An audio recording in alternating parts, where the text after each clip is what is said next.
This is Sally welcoming you to the 2162nd edition of the Enfield Talking newspaper, Dateline the 4th of October 2018. The readers this week are Sally, Colin and Dem, with Hassan on the controls. The editor was Phillip, and the production and distribution team is Ali and Alan. Our title music is Country Rock Polka, composed by Pat Prilly, Fernand Bouillon, Harry Brewer, and performed by Jean-Jacques Perry, and is used with his kind permission. The local news stories that we will be reading come from the Enfield Independent and a new monthly community newspaper for our borough, the Enfield Dispatch, and are their copyright. The events information has been collated by us from other sources. The lead story this week is Predator Jailed. Before the news, we have one or two special items and notices. First, the sunrise and sunset times for the week beginning the 8th of October 2018 are sunrise at 7:12 and sunset at 18:22. We also have some special notices from Enfield Vision. A reminder that the focus day will take place on Saturday the 6th of October. There will be various groups in attendance, including Cobbold Systems, Humanware and Computer Room Services. These groups will be demonstrating some of the latest equipment available to visually impaired people. All are welcome to join us at Community House, 311 4 Street, Edmonton, N9 OPZ, from 10:30 a.m. until 2 p.m. Refreshments will be served at lunchtime. Do get in touch with us to share your own news and special announcements. We love to hear from you. If you have any comments about the Enfield Talking newspaper, please phone Diane de Jersey on 020 8805 6578.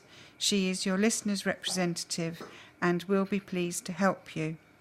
Now Colin will read the first item of local news. Predator jailed.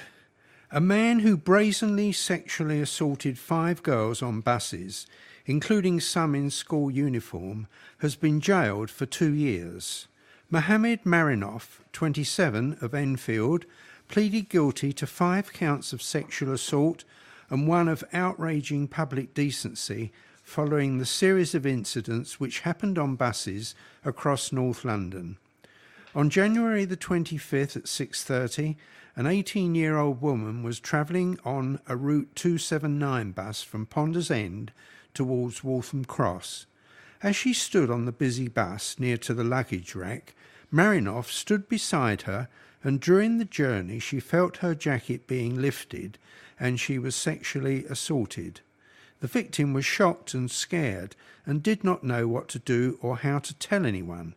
She finally got away from him when a seat became available.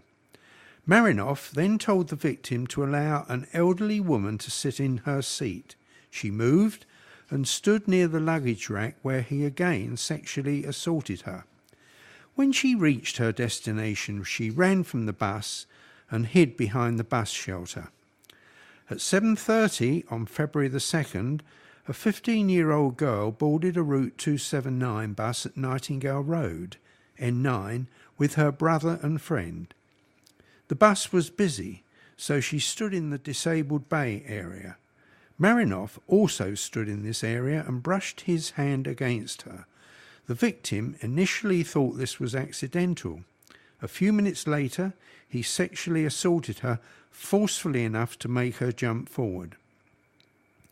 On March the 12th at around 8 a.m, a 16-year-old girl boarded a busy Route 34 bus at the Great Cambridge Road roundabout area. She was standing in the middle section of the lower deck when she felt something repeatedly touch her bottom.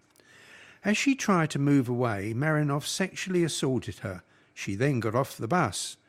At around 8:50 on March the 15th, a 17-year-old girl boarded a Route 102 bus on Fortismore Avenue towards Bounds Green. She sat on the upper deck and noticed Marinoff board the bus and sit on the seat parallel to her. Out of the corner of her eye, she noticed Marinoff exposing himself. On May the 2nd at around 8:10, a 16-year-old girl boarded a Route 34 bus near the Millfield Theatre with her friend. The bus was busy and Marinoff stood directly behind her and pressed himself against her. At the time of the assaults, some of the victims were dressed in their school uniforms. All the victims reported the incident shortly after the attacks. Marinoff was arrested on June the 8th after being spotted by an officer who recognised from CCTV on a bus. Marinoff pleaded guilty to 5 counts of sexual assault and 1 of outraging public decency on Friday the 7th of September at Wood Green Crown Court. He was sentenced to 2 years' imprisonment at the same court on Friday the 28th of September. He was ordered to comply with sexual offender requirements for 10 years, and he was served with a sexual harm prevention order. 2 sexual assault offences were taken into consideration when sentencing.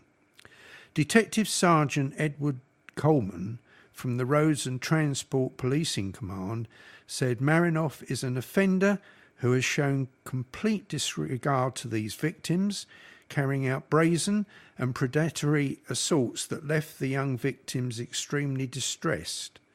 I would like to thank all the victims and witnesses in this case for coming forward and finding the courage to speak about what happened to them.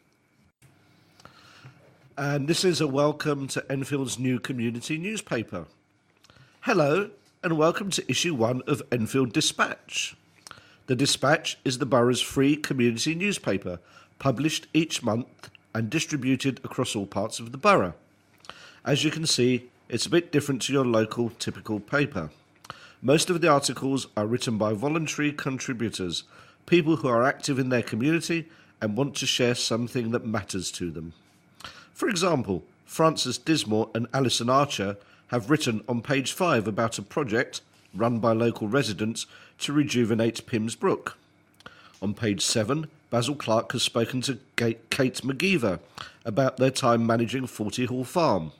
And on page 12, Regan O'Mahony has written about a popular children's choir. As a community newspaper, we rely on those sorts of contributions from people who live and work in the borough. This is your opportunity to shout about the projects, events, stories and issues that matter to you.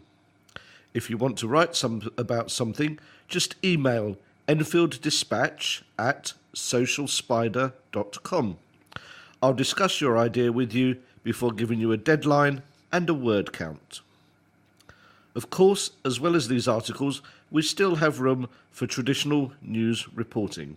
One of our motivations for launching the Dispatch was the sudden closure last year of Enfield Advertiser. When I was a freelance reporter, I spent a few weeks writing for the Advertiser, and I could see that it did a vital job in holding authority to account. The decline of such local papers creates a big hole in the community. As a monthly rather than weekly publication, the Dispatch will not be able to fill this hole on its own, but it can make a valuable contribution. I will be looking to report on some of the issues affecting Enfield with the help of other local journalists. Launching a newspaper in the age of the internet and smartphones is no easy thing.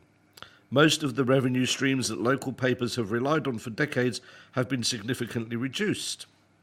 Corporate-owned publications are struggling, with very few exceptions, and it's unlikely they'll be able to recover what they've lost. That's why we're taking a different approach. Enfield Dispatch is published by Social Spider Community Interest Company, which already runs 2 other community papers in North East London, the Waltham Forest Echo and the Tottenham Community Press. Social Spider director David Floyd, recognising the decline in local media was making it harder for voluntary groups to promote and communicate their activities, decided to launch the Echo in 2014. It operates a not-for-profit model, so all income is reinvested in the paper. This model has proved successful, which is why David decided to launch TCP in 2016, and why we're now expanding into Enfield. While we are a growing organisation, our aim with each paper remains the same: to provide the community with a platform to promote local projects, campaigns, events, and hold authority to account. The process of launching the Enfield Dispatch has been a challenge. Enfield is the fourth largest borough in London, with a similar population to cities such as Nottingham and Coventry. We want to make sure that everyone in the borough has a chance to read the paper. Our distribution network features more than 200 outlets, including cafes, pubs, community centres, libraries, GP surgeries, schools, hair salons, and anywhere else that will have us. The papers are being delivered by cargo bike company ZED, and if you have any suggestions for new places they could put the paper, just let us know. The other big challenge is generating the money we need to cover our production costs. We knew we'd be unlikely to sell enough adverts in our first edition to do this, so we are incredibly grateful to the local people and organisations that have become founding members of Enfield Dispatch by making a donation to help fund our launch. If you also want to support us in the future, we will soon be launching a general membership scheme with benefits including having the paper delivered to your door. More information will be on our website shortly. Go to enfielddispatch.co.uk. I'd like to end by thanking the people who have helped make this paper happen. David Floyd for taking the bold decision to go ahead with it, Jonathan Duncan for creating an incredible design, Basil Clark for helping to promote the launch on his website, Palmer's Green Community, Emma Rigby and the team at Love Your Doorstep for promoting us and providing space at Salisbury House, and Anna Merrifield and Isabel Green at Social Spider for their general support and encouragement. I hope you enjoy our first paper. All feedback is welcome. Borough prepares for Brexit. Fears over impact on local services and construction projects after UK leaves European Union. 6 months before Brexit, bosses at Enfield Council say they need urgent clarity on the final deal to be able to manage the effects on its services. The Council's leadership has highlighted the potential economic impact and uncertainty for the 23,000 non-British EU citizens currently residing in the borough. Earlier this year, a council paper assessing risks to service delivery gave an amber rating for Brexit, meaning it has potential to cause disruption. The report stated that, depending on the outcome of negotiations, regeneration programmes could be placed at risk, housing supply may come under further pressure, business rate income could fall, and environmental service arrangements will need to be reviewed. Councillor Nessel Kaliskan, the council leader, has called for new funding streams to cover the loss of EU regeneration funding. She said, Enfield Council continues to be concerned as to the potential impact Brexit, or a no-deal Brexit, may have on our communities and our ability to continue to deliver high-quality services when we leave the EU. We continue to wait firm direction from government and in the interim are developing contingency plans and gaining a better understanding of potential impacts on our residents and on service provision. A third of all London's construction workers come from the rest of the EU, and after Brexit, such workers will need to apply for a new and untried settled status. Enfield's flagship £6 billion Meridian water development is intended to bring thousands of jobs and new housing, but could become one of many projects that struggles to find qualified workers, with the council warning that Brexit may have a negative impact on the construction industry, which is reliant on EU nationals. Last month, the Council's Cabinet discussed a projected gap in funding overspending of more than £9 million, which may be met from reserves. Any economic downturn caused by Brexit could impact further on income and increase demand for services. Councillor Kaliskan said, as with the majority of local councils across the country, we are very keen that government should announce a fund to replace the EU structural funding that will no longer be open to us.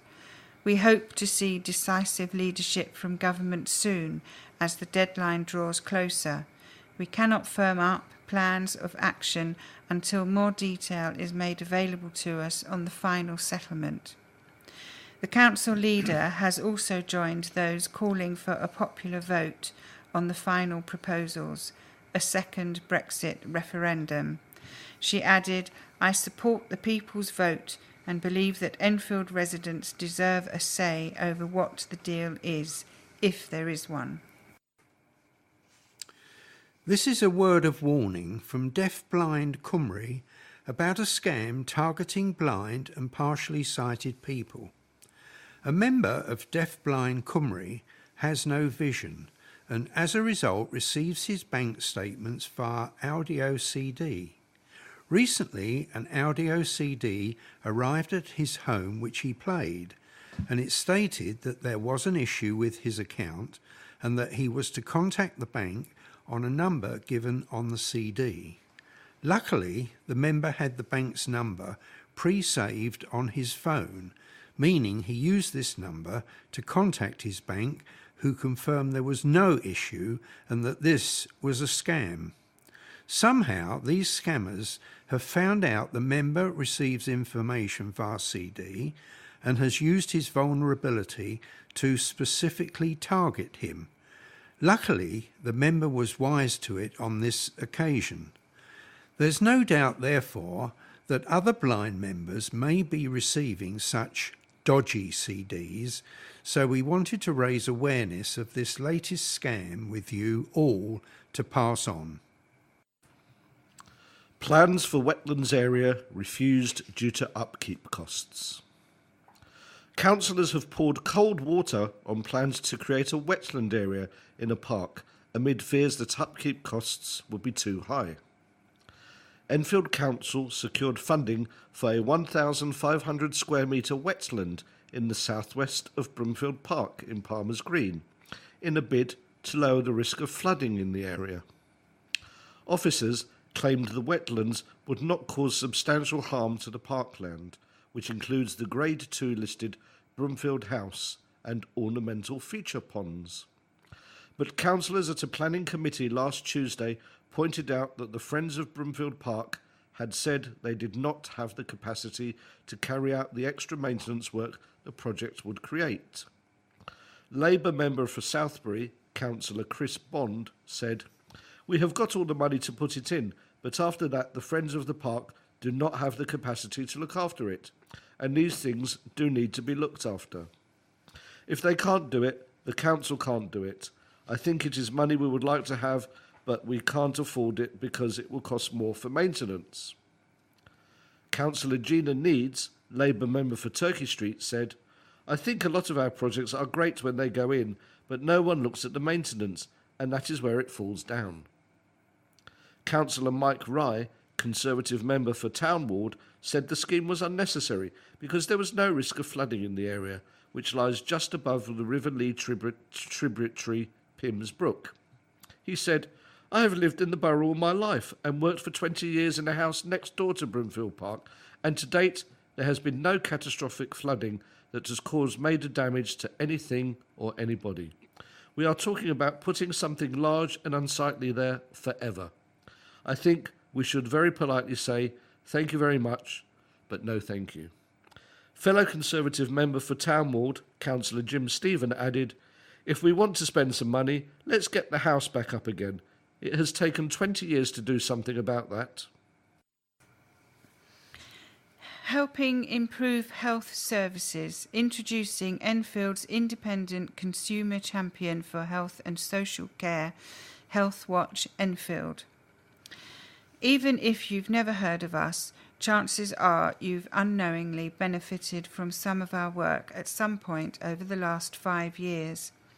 Here at Healthwatch Enfield, we help improve local health and social care services by listening to the people who use them, that's you, and negotiating with those who run them to ensure improvements are made using your feedback. Our work covers more than 420 local services, including NHS hospitals, mental health services, pharmacies, doctors' surgeries, opticians, dentists and care homes. It involves anything from building a case to improve a service to helping to spread the word about a new service or potential changes to services that may affect you. At our busy office in Edmonton, we have a small team of dedicated staff and volunteers where we run an information line, produce jargon-busting leaflets, newsletters, surveys, reports, and plan pop-up events and focus groups across the borough. We use your feedback to submit formal reports that represent your concerns, frustrations and suggestions to leaders and commissioners of services. Because we are a statutory body created by the Government's Health and Social Care Act 2012, they must respond to our reports and clearly explain how they will address any of the issues raised. We have found that services usually positively engage with your feedback and implement most of the recommendations that you suggest. For example, last year, North Middlesex University Hospital upheld 5 recommendations to improve emergency services for disabled patients visiting their accident and emergency department, including disability mentoring program for reception staff. We also helped secure 4 extra emergency ambulances across the borough. All those surveys really do get read, and change does happen. Right now, we are working with some local GP practices to improve patients' experience of booking doctors' appointments. We would like to hear your views about it so we can highlight problems as well as put forward any examples of systems that are working well. As a founding member of Enfield Dispatch, we are delighted to now have a regular column in this newspaper, and we look forward to sharing more news and information with you about health and social care in Enfield. If you are not sure where to get help for the care you need or how to make a complaint, get in touch with Healthwatch Enfield. You can call us on 020 8373 6283. You can email us at info@healthwatchenfield.co.uk, or you can look at our website at healthwatchenfield.co.uk. Councillor resigns to be with family. A by-election will be held in Enfield after a Conservative councillor stepped down from his post due to family and work commitments. John Daniels, who represented the Bush Hill Park ward, resigned with immediate effect last Monday. A decision, he said, was due to the pressures of balancing a family and work life. In a statement posted on Bush Hill Park Residents Association website, Mr. Daniels said, "I love my wife and my 7-year-old twins dearly. My family should come first, but with a full-time job and the commitments of being a councillor, I have been neglecting the needs of my family and my work. Therefore, I took the decision to resign as councillor to readdress the balance, give my family the love, attention and commitment they deserve, and ensure that I am able to meet work commitments." Mr. Daniels acknowledged it was a difficult time for Enfield Conservatives, 2 of whose members have recently been suspended while the party investigates allegations of racist behaviour. Fellow Bush Hill Park Conservative councillor William Coleshill was suspended for allegedly making racist comments about a Labour member during a full council meeting last week. Stephanus Ironew, Conservative member for Southgate, was suspended in July after sharing a Facebook post of a newspaper front page published following the 1974 Turkish invasion of Cyprus, which was headlined "Barbarians." Mr. Daniels said, "It has been a difficult time for Enfield Conservatives and they need to regroup and pull together as an effective opposition to the Labour administration. Every Conservative councillor needs to be giving their all to scrutinise the decisions of the council to ensure decisions are in the best interests of all Enfield residents. I was not able to give my all." Mr. Daniels' departure means the Conservatives now have 14 members on Enfield Council, down from 17 following local elections in May this year. Both Councillor Coleshill and Councillor Ironew are currently serving as independent councillors. Councillor Joanne Laban, leader of the opposition and Conservative group, said John Daniels has resigned as a councillor due to increasing family and work commitments. He did not want to let down the residents of Bush Hill Park Ward, so made the very difficult decision to resign. He believes that residents deserve someone to represent them that can give more time to the role than he can. There have been other people in the past who have been in a similar position who have just carried on doing the bare minimum, so John's choice to step down should be seen as the right thing to do in these circumstances. Nearly 4,000 killed on London's roads. Nearly 4,000 people involved in a road accident on London streets were killed or seriously injured in 2017. A Transport for London, TfL, report on road casualty figures in the capital revealed that 3,881 people were killed or seriously injured on the roads. There was a total of 32,567 reported casualties from road accidents in the capital in the same year. Lily Matson, Director of Transport Strategy at TfL, said, "We refuse to accept that any death or serious injury on London's roads is acceptable or inevitable, and will continue to work with the police and all boroughs to meet our target of eliminating all death and serious injury from London roads by 2041. This work includes targeting dangerous drivers, investing in safer junctions, removing the most dangerous heavy goods vehicles from London's roads, and working closely with boroughs to implement 20-mile-per-hour speed limits, as well as delivering lower speed limits on parts of our own Transport for London road network. Out of all casualties, car occupants made up 38%, pedestrians 20%, cyclists 14%, motorbikes and scooter riders 17%, buses or coaches 5%, and taxi passengers 3%.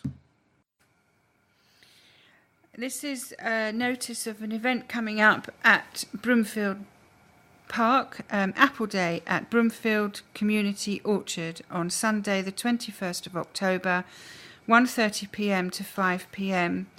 Brimfield Community Orchard, Brimfield Park, Alderman's Hill, Palmer's Green, N13 4HE. The orchard has more than 40 varieties of apples. Come along for apple tasting, live music, home baking and refreshments. The Brimfield Community Orchard is a new orchard created by local people working with Enfield Council. Entry is free. More information can be found at the friendsofbrimfieldpark.org website or by email brimfieldcommunityorchard@gmail.com. Uprooted tree falls onto former hospital. A 3-storey oak tree came crashing down on a former hospital when it was uprooted in high winds.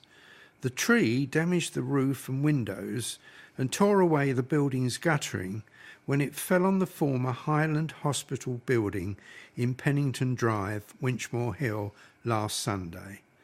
Debris and branches were left on the ground and on the building. The building is now a block of flats. Before the incident, the tree was already leaning over the road near the building. The London Fire Brigade was called to the incident at 11:27 and quickly moved 4 people who lived inside to safety. The firefighters were joined by tree surgeons and structural engineers. The tree was removed at 2:38 p.m. Nobody was injured. Support for older people. A new project run by Age UK Enfield is offering advice and support. 9 months ago, we launched the I Can project in Enfield, providing support for conditions such as dementia, diabetes and strokes to keep people independent and healthy. The project was created by Age UK Enfield, Alpha Care, Lee Valley Crossroads Care and Attend, with a successful joint bid for funding made to Enfield Council. An added intervention for ICANN is to support people who are isolated and lonely and might need end-of-life information. For the project to function, a manager and 4 navigators were appointed, and I was lucky to be one of the navigators.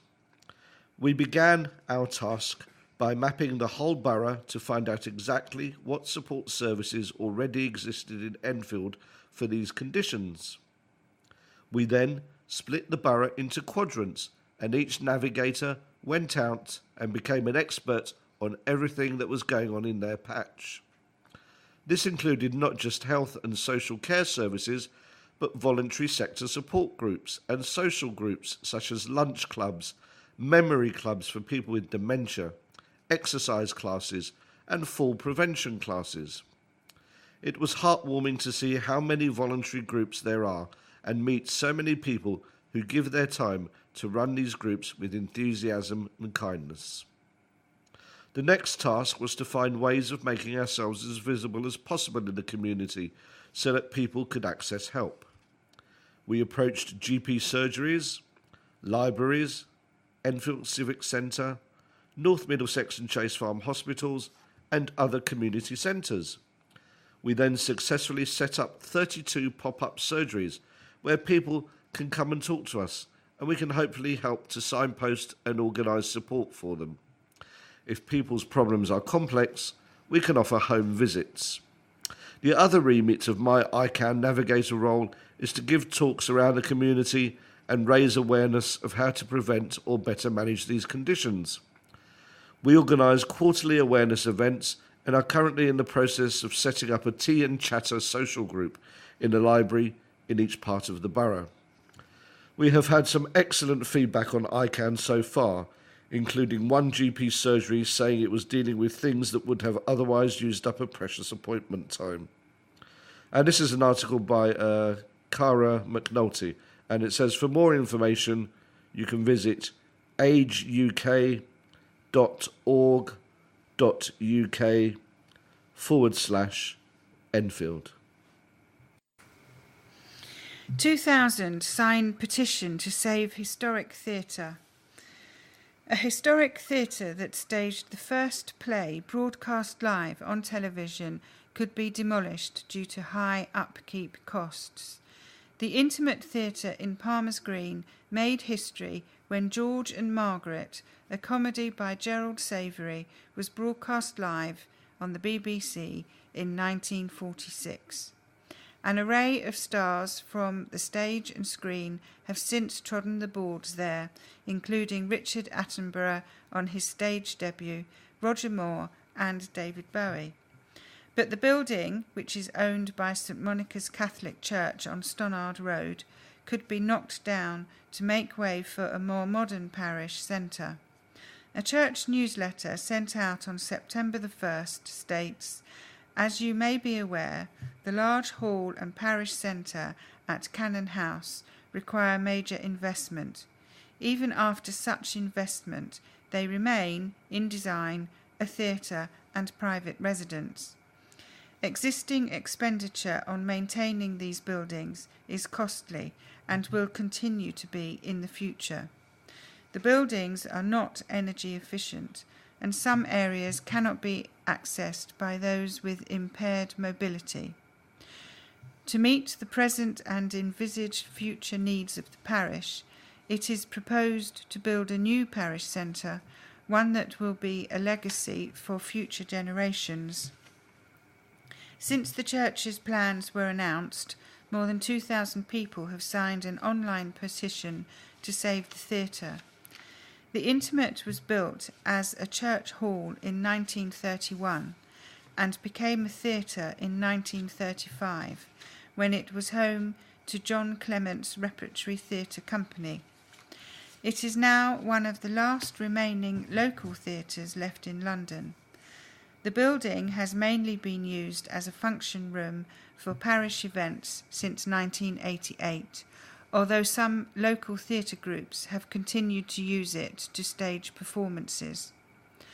St Monica's said it needed an accessible, flexible, multifunction building, and the only way to achieve this was to replace the existing building. The church, which admitted the decision had not been an easy one, intends to apply for planning permission in the coming months. The Intimate is on Enfield's local heritage list. This means the council's planning committee will have to consider its conservation as a heritage asset before deciding on its future. And now for a sporting item. Enfield, 3 points off top spot after impressive away win. On Song Town hit Casuals for 6. The signs are looking increasingly promising for Enfield Town after they thumped Corinthian Casuals 6-1 to sit within 3 points of the Bostik Premier Division summit. The victory, the Towners second by that scoreline in the space of 5 weeks on their travels, leaves Andy Leese's men second in the table behind Tunbridge Angels, with a division-high 23 goals to their name after 8 matches. Wearing the yellow and red kit that had seen the visitors beat Burgess Hill by the same margin, the visitors were soon starting to ask defensive questions of Casuals. With Bilal Sayoud and Aaron Green providing the width, the first clear chance came when Mickey Parcel and Sayoud exchanged passes, and Sam Youngs sent over a good cross for Billy Bricknell to head just over. Youngs was to have 2 efforts on goal after being set up by Ryan Blackman, seeing the first blocked before the follow-up was deflected narrowly wide.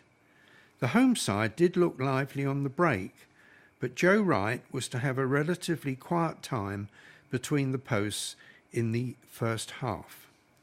At the other end, Youngs tested Casuals keeper Brad Commins with a low drive, and a Sayoud cross into the 6-yard box evaded everyone before the deadlock was broken after 25 minutes in fine fashion when Sayoud flicked the ball over Jack Strange and struck a left-foot finish into the top corner. Enfield pressed for a second, and after Dan Rumans had sent a header narrowly over, his presence in the 6-yard box led to the visitors doubling their lead on the stroke of half-time following a corner, with the last touch probably coming off the home side's Rhys Hannigan. The visitors continued on the front foot after the break, with Blackman denied by the on-rushing Commins, but the host keeper was to be beaten for a 3rd time by Bricknell, who was found in space by a Young's cross. The home side did gain some reward for their efforts when Gabriel Odoniki slid his finish past right after Sayoud had been dispossessed. The Towners' response to conceding that goal was emphatic.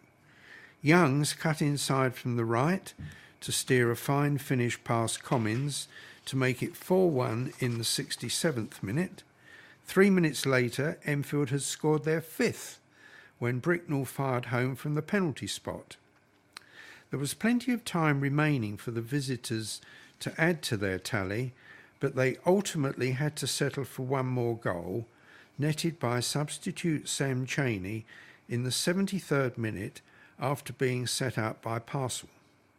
Town will aim to extend their strong start to the season when they entertain 12th placed Mersham at the Queen Elizabeth II Stadium in a 3 p.m. kick-off. 200 laptops seized in police raids. More than 200 laptops, a large amount of camera equipment and drugs were seized in police raids. The estimated value of suspected stolen goods recovered in 4 houses in Enfield and Haringey by police on Monday is believed to be more than £250,000. A total of £950 in cash and 80 wraps of suspected cannabis were also found. Detectives have so far been able to identify the owners of 18 of the laptops after they were reported stolen and are trying to identify the others. Detective Sergeant Mark Cooper said, "Following our engagement work with the community, we identified addresses believed to be used for handling stolen goods. We found a number of high-value items such as laptops and cameras and are keen to identify their owners. Please record your serial numbers and consider using traceable liquid. We can return the goods to you and identify you as a victim of the stolen property." 5 men were arrested. A 17-year-old boy from Haringey was arrested and charged on Monday with 1 count of theft from a motor vehicle. He was remanded to appear at Highbury Magistrates Court. An 18-year-old man from Haringey was arrested on Monday on suspicion of possession with intent to supply a Class B drug. 2 men from Enfield, a 36-year-old and a 32-year-old, were arrested on suspicion of handling stolen goods. They were both released pending further investigation. A 25-year-old man was arrested on suspicion of handling stolen goods and released pending further investigation. Enfield Clinical Commissioning Group would like to invite you to a public engagement event on Wednesday, the 10th of October 2018, from 2 p.m. till 5 p.m.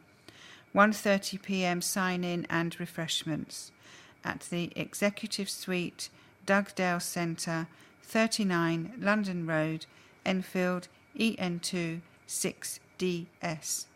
Come and find out about our future commissioning plans. Details of the agenda will be made available nearer the date and will be published on our website www.enfieldccg.nhs.uk. To confirm your place, please email enfccg.communications@nhs.net or call on 0203 688 2814. Hospital's £200 million new building opens its doors. A hospital's new building has officially been opened. Chase Farm in the Ridgeway, Enfield, took 4 years to complete and cost £200 million. The old Chase Farm building in the Ridgeway has been closed and all services have been relocated to the new building. The new hospital will serve a population of 1.6 million people and deliver more than 10,000 operations each year. Parts of the old Chase Farm Hospital are more than 130 years old, so the front and clock tower will be kept as part of conservation plans. Natalie Forrest, Chief Executive of Chase Farm Hospital, said, "It's exciting to welcome patients into our brand new hospital.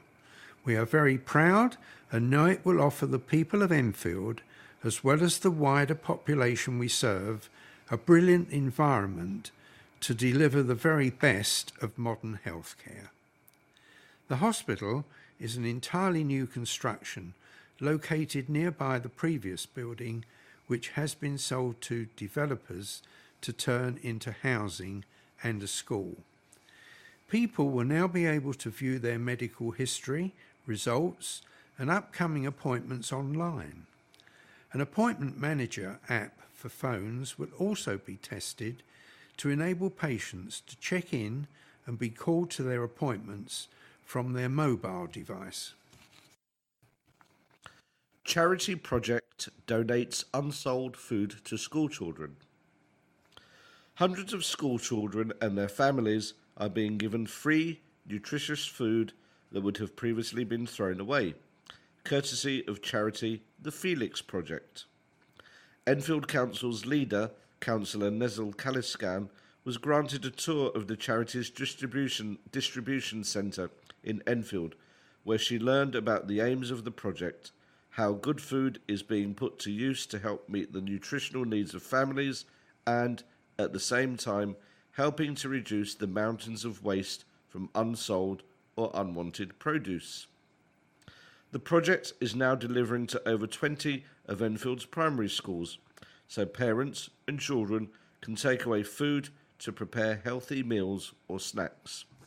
Councillor Kaliskan said, "Our schools play an incredibly important role in providing healthy and nutritious meals to children to help them reach their full potential mentally and physically.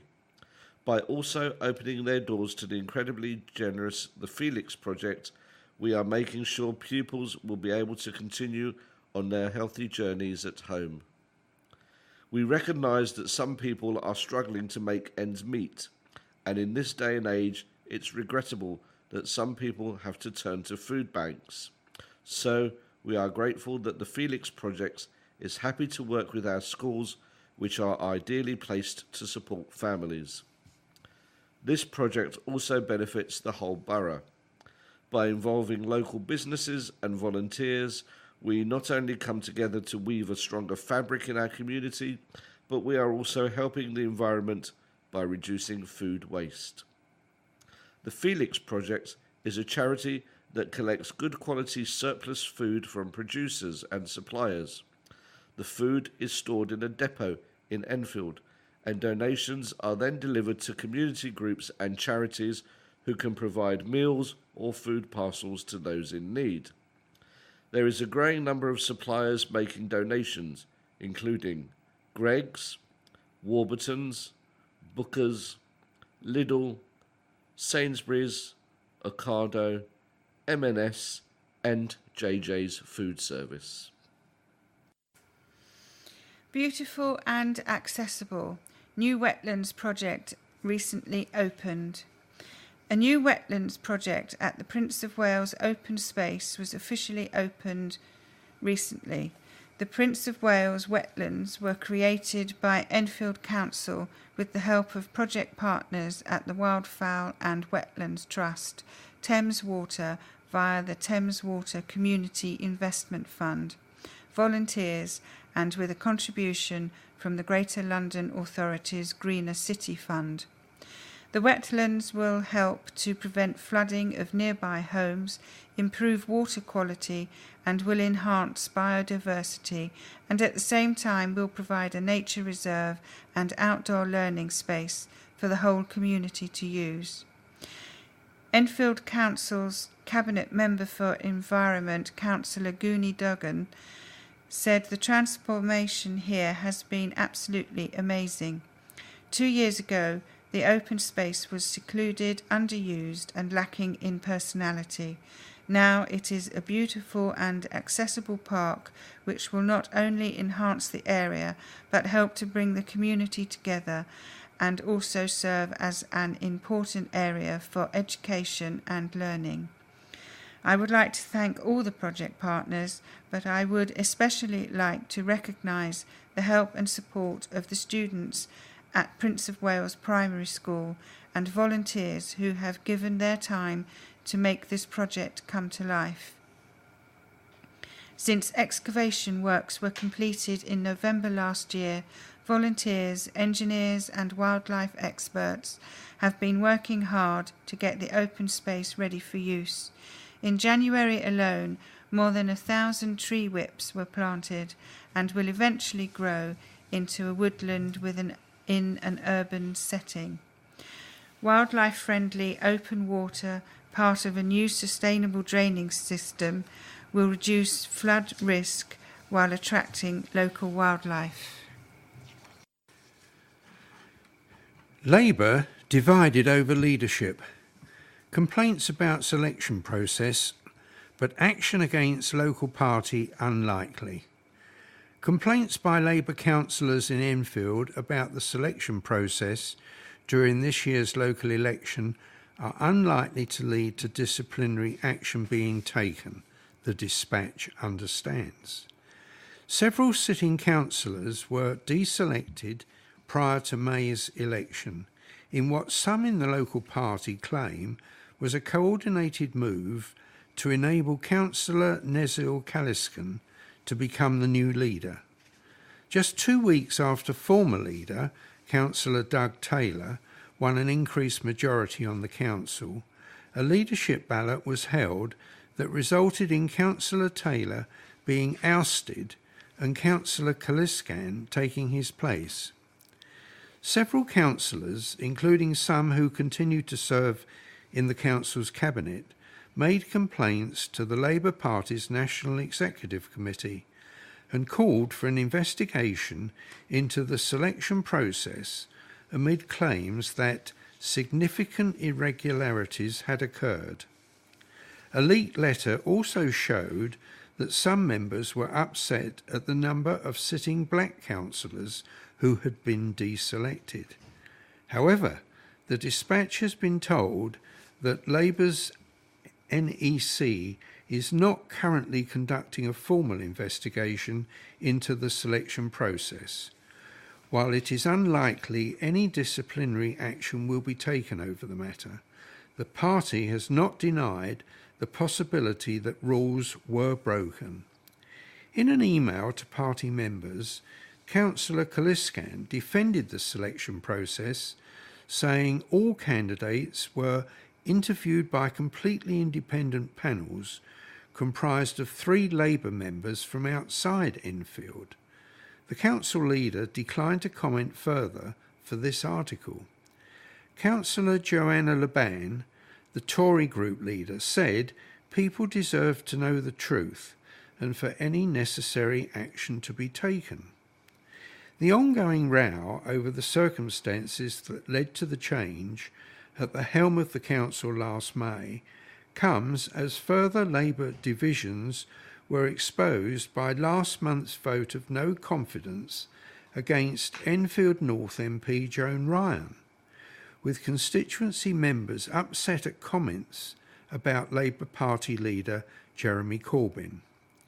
The no confidence motion was agreed in a narrow vote of 94 to 92. It stated that members believed Joan had publicly undermined the Labour Party in a manner that did not seek a constructive way forward.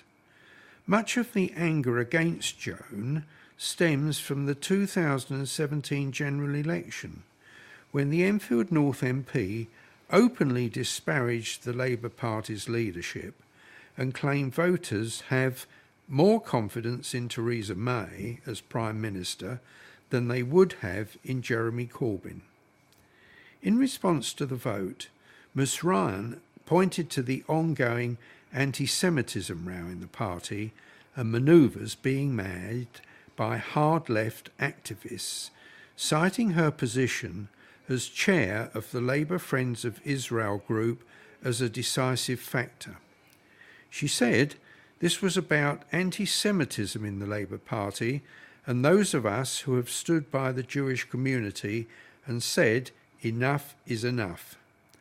I will continue to speak out against anti-Semitism, against the campaign to demonise and delegitimise the world's only Jewish state, and for a Labour Party which is true to its values of anti-racism, respect and decency. Comedy night raises £9,000 for Hospice. More than 100 people gathered for a night of comedy to support a children's hospice. A collection of comedians supporting Haven House Children's Hospice raised over £9,000 at the Southgate Club in Enfield on September the 21st. The event was sponsored by BNI Alliance, a business network organisation. Over 100 guests saw comedians Prince Abdi, Jimmy James Jones and Esther Monito. The event was hosted by Troy Hawke. People enjoyed dinner and drinks and an auction which raised £1,000 for the hospice. There was also a DJ and dancing. Nathan Ramsden, North London fundraising executive at Haven House, said, "We are very grateful to BNI Alliance for hosting such a brilliant comedy night and for all the amazing acts who took part. The night raised a fantastic amount for our hospice and will help us care for more life-limited children and their families." BNI Alliance have been wonderful supporters of Haven House since 2016, and we hope more groups and businesses in North London will follow their lead and get involved with our work. For more information on future events, contact Nathan Ramsden, that's NathanRamsden, at havenhouse.org.uk or call 020 8498 5842. Life begins at 40 Hall Farm. Kate McGeever talks to Basil Clark about her time managing Enfield's local farm. When Kate McGeever moved to Enfield 7 years ago, most visitors to 40 Hall probably paid little attention to the adjacent farm buildings, if they noticed them at all. Today, as Kate prepares to move on to pastures new after 7 years managing 40 Hall Farm, she leaves behind a transformed place that, on top of its educational role, provides the borough with sustainably produced food, volunteering opportunities, fun days out for families, and enjoyable evenings for music lovers. Back in 2011, there was no orchard, no market garden, no farm shop, no festivals, and no music events. It was just a farm. Capel Manor College took it over in 1997 and ran it largely as a sheep farm and as somewhere for students to come and do practice with animals, Kate tells me. One of the previous managers decided to go organic, and then in 2009 the college was approached by Sarah Vaughan Roberts, who was looking for land to set up a community vineyard. 40 Hall Vineyard went on to become a thriving business, producing still and sparkling wines from organically grown grapes grown by volunteers. Its success led to Capel Manor reassessing the role of the farm. The college saw the value of opening up the farm to the community, and that's when I was taken on. The remit that I was given was to establish a centre to promote sustainable food production. Capel Manor's new vision for the farm came at just the right time for Kate. She'd been working for the government, researching the impact of food on the environment and people's relationship with food. But following the arrival of the coalition government in 2010, she felt that her work was being ignored. In the early 2000s, there was more of a commitment to environmental policy, and some of the work that the UK government was doing was pretty cutting edge, looking at how you could encourage people to make environmentally friendly choices. Partly because of the recession and partly because of the change of government, the work that I was doing into ways of helping people live more sustainably was not at the top of the agenda. So I was looking for something else. I wasn't thinking of working on a farm, but then I saw this advertised. Kate's first task on arrival was to put flesh on the bones of Capel Manor's ideas for community production of organic fruit and vegetables. 7 years later, both market, garden and orchard are firmly established. Organic produce from the orchard and market garden and meat from the farm's cattle and sheep are used in the kitchens at the Civic Centre and Dugdale Centre, as well as being sold in the shop, which also stocks food and drink from other local suppliers. The Enfield Veg weekly vegetable bag scheme distributes produce to 9 local pick-up points in the borough. The orchard has more than 100 different varieties of fruit, apples, pears, cherries, plums, damsons and mulberries. This is partly because of the importance of protecting genetic variety, but also for educational reasons. I think it's important to educate people about the lack of diversity in our food systems and how that's become about because of the supermarkets. We recently discovered that a big old apple tree on the farm isn't on the National Fruit Database. DNA tests have confirmed that it's a unique variety, so we get to name it. All events have an educational component. For instance, at the food festival, there were foraging workshops, and there are short courses in skills such as scything and hedge laying. A veg box scheme encourages people to think about seasonality and reducing food miles. The farm also hosts many school visits, and Kate doesn't shy away from the issue of meat. The first question we ask the children is usually, what food do we get from this animal? Kate emphasises the value of volunteering, as well as practical skills such as sowing seeds.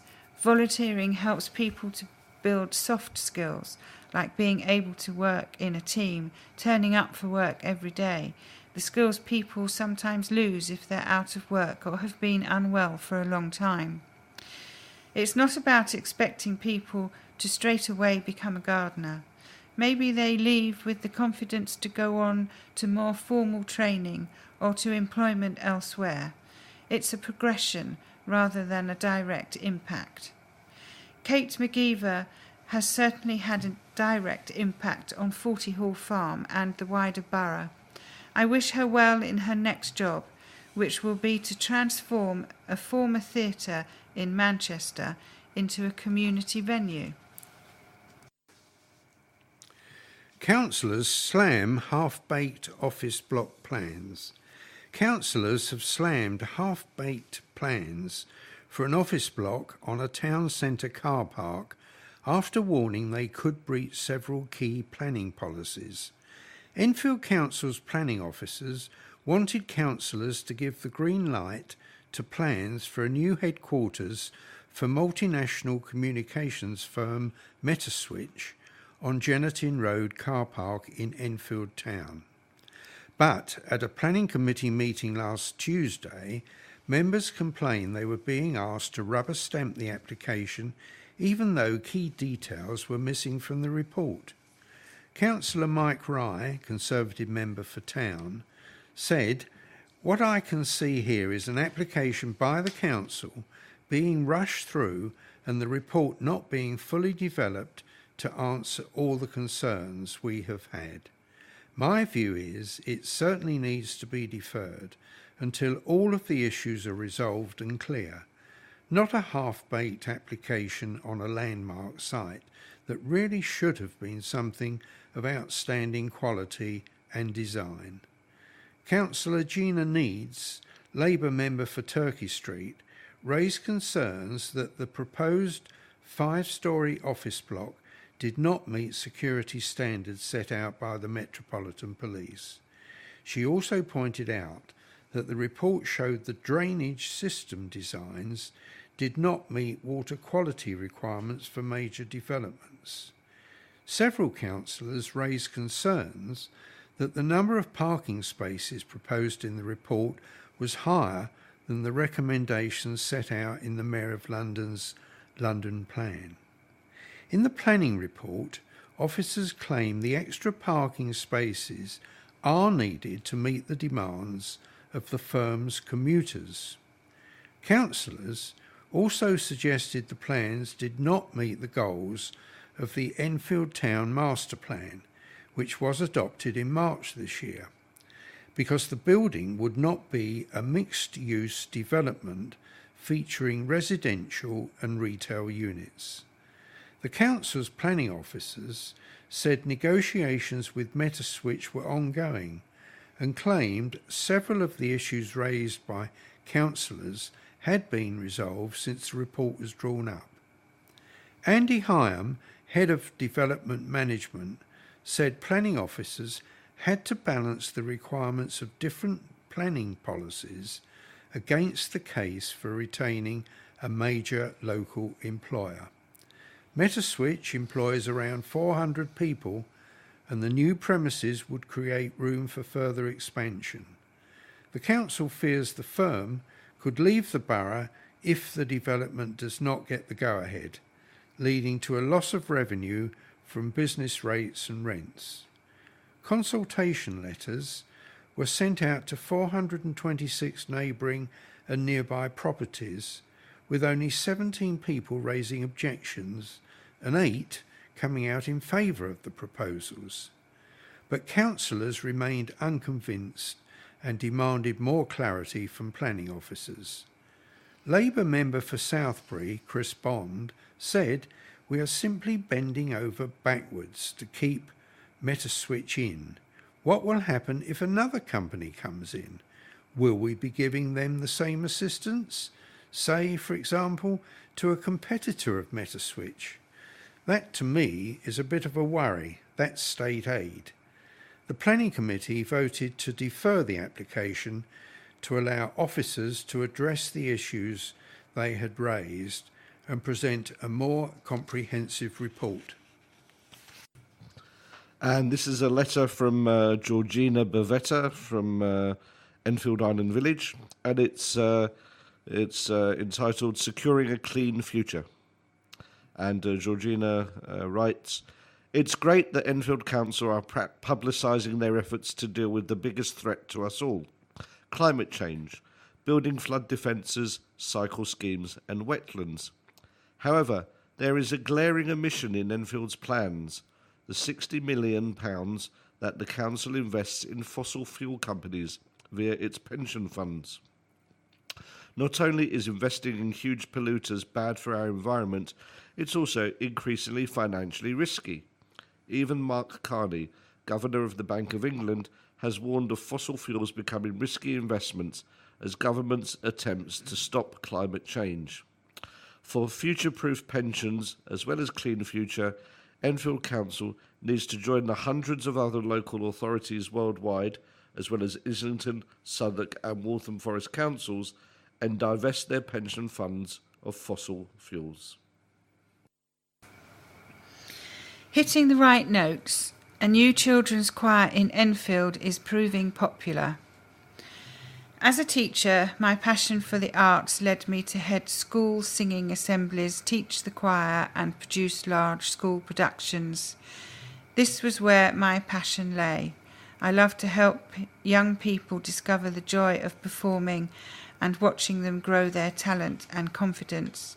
And this was where the idea for Young Notes Pop Choir first came about. I knew young people loved to sing and that they idolised their favourite pop stars. The idea of Young Notes was to create a cool and inclusive choir, but with a difference. I was raised single-handedly by my mother, who is deaf, and I have taught many deaf children in a mainstream setting as well. I am passionate about inclusion. My mother is an inclusive trainer now, and I knew that this had to be reflected in any business that I ran. I decided that Young Notes would be inclusive and open to all. I also made a decision to use British Sign Language in some of our songs so that our performances could be enjoyed by both deaf and hearing people. Young Notes first opened its doors in January 2017. We started our first class in Enfield with about 5 members. We now have nearer 90 and counting.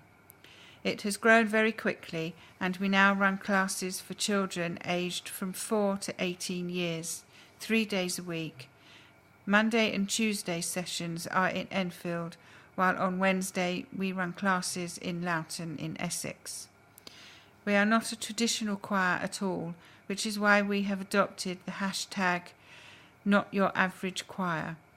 We believe music is for everyone, and sessions are lively and fun. However, our members are still taught vocal and performance techniques. The children who attend our sessions grow in confidence very quickly. We have a child who initially came to us as a selective mute, and was shy and unsure at first. She is now chatting away to us, singing solos and performing on large stages. This is why we love what we do so much. When children join Young Notes, there is no obligation to participate in any performances, but there are lots of performance opportunities if you wish to participate. Last year, our choir were asked to appear on the CITV show Scrambled, and this year our children were invited to audition for the new John Lewis and Waitrose commercial. One of our members was even selected to feature in it. Recently, we have been asked to perform at Nightingale Cancer Trust's outdoor cinema screening of The Greatest Showman at Lee Valley Whitewater Rafting Centre near Waltham Cross, which we were very excited about. Following the success of Young Notes, we now have opened our inclusive performing arts school, the Young Talent Academy, at the Dugdale Centre in Enfield. Weekly classes consist of an hour each of dance, singing and drama. We have a great team of specialist staff working with us, and it's going to be something really special. If you would like more information on Young Notes Pop Choir, or to book a free trial at Young Talent Academy, our email address is info@youngnotes.co.uk, or you can visit our website youngtalentacademy.co.uk. Another sporting item, this time on rugby. Improvement sought after Hemel setback. Enfield Ignatians suffered their first defeat of the season after going down 18-6 at Hemel Hempstead in London 2 North West on Saturday. The visitors didn't quite have the nous to tuck away a couple of try-scoring chances, and consequently landed their only points of the game via 2 penalties from the boot of Captain Jake Bates. Defensive lapses let in Hemel for 2 tries either side of the break. The more incisive hosts also added a conversion and 2 penalties to run out worthy winners. Head coach Shane Manning said at this level it only takes 2 missed tackles to make a difference. It was frustrating, but otherwise a fair result. It's not the end of the world, but it shows us where we are. We have a lot to improve on, and we will. We will put the work in on the training paddock and look to get back to winning ways. Ignatians are now gearing themselves for the visit of Letchworth Garden City at Donkey Lane on Saturday. We have reached the end of our programme for this week. Thank you for listening. So from the team of Sally, Colin, Dem and Hassan on the controls, it's goodbye. Please remember to turn over the address label in your postal packet, put the memory stick into the packet in a closed position and return it to us as soon as possible, in readiness for the next edition. Don't forget you can call Diane de Jersey regarding any help you may require in connection with Enfield Talking newspaper on 0208 805 6578. Coming up next, the latest news and information for the Greater London area from InfoSound, the Enfield Talking newspaper We'll be with you again in 1 week's time.